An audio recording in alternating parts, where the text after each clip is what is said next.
मैंने कैसे अपनी साली का ताला खोला, कहानी पूरी सुनो और अपनी राय कमेंट में ज़रूर बताना।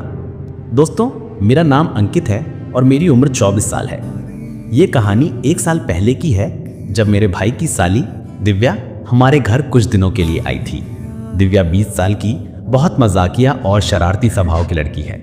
उसकी छोटी बहन किरण भी आती जाती रहती थी, लेकिन उस दिन घर पर केवल दिव्या थी। एक दिन बारिश हो रही थी और भाभी ने पकौड़े बनाए। दिव्या मुझे पकौड़े देने मेरे कमरे में आई। वह हमेशा की तरह मजाक कर रही थी और अचानक एक पल ऐसा आया जब वह मेरे बहुत पास आ गई। मैं भी मजाक में उसका हाथ पकड़ बैठा और वह मेरे ऊपर गिर गई। मैंने उसके ऊपर के सामान को दबा दिया। वह झेंप कर तुरंत नीचे चली गई और उस दिन मेरे सामने नहीं आई। अगले दिन भैया और भाभी हॉस्पिटल चले गए। घर में केवल मम्मी, दिव्या और मैं थे। मम्मी ने उसे मुझे खाना देने भेजा।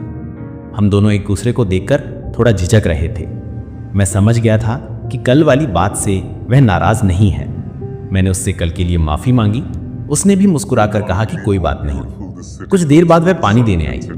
इस बार मैं रुका नहीं और उसे अपने पास बैठने के लिए बोला। अगर तुम्हें बुरा लगे तो।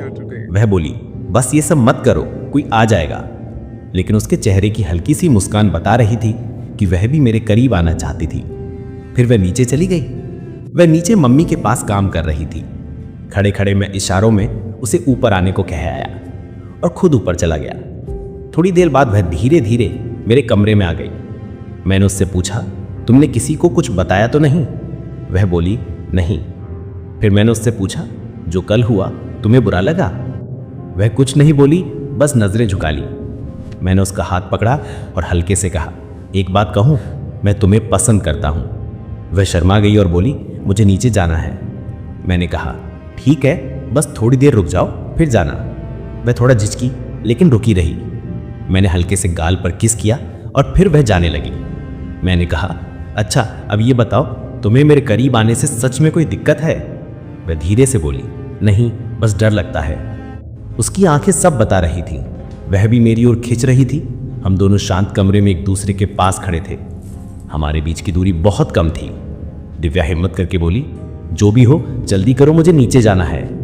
उस पल में समझ गया कि वह भी चाहती मैं कुछ करूं और मुझ पर भरोसा करती है और मेरे साथ सुरक्षित महसूस कर रही है।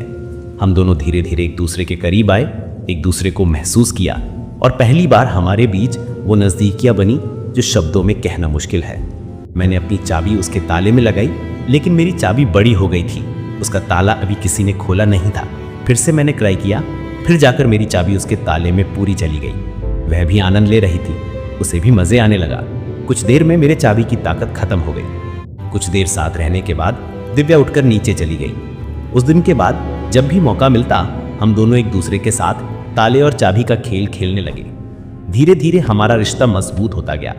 अब जब भी वह हमारे घर आती है या मैं उसके घर जाता हूँ, हम दोनों एक दूसरे के साथ आराम से समय बिताते हैं। दिव्या खुद भी मुझसे मिलने का इंतजार करती है। तो दोस्तों, आपको मेरी और दिव्या की ये कहानी कैसी लगी, कमेंट में ज़रूर बताओ।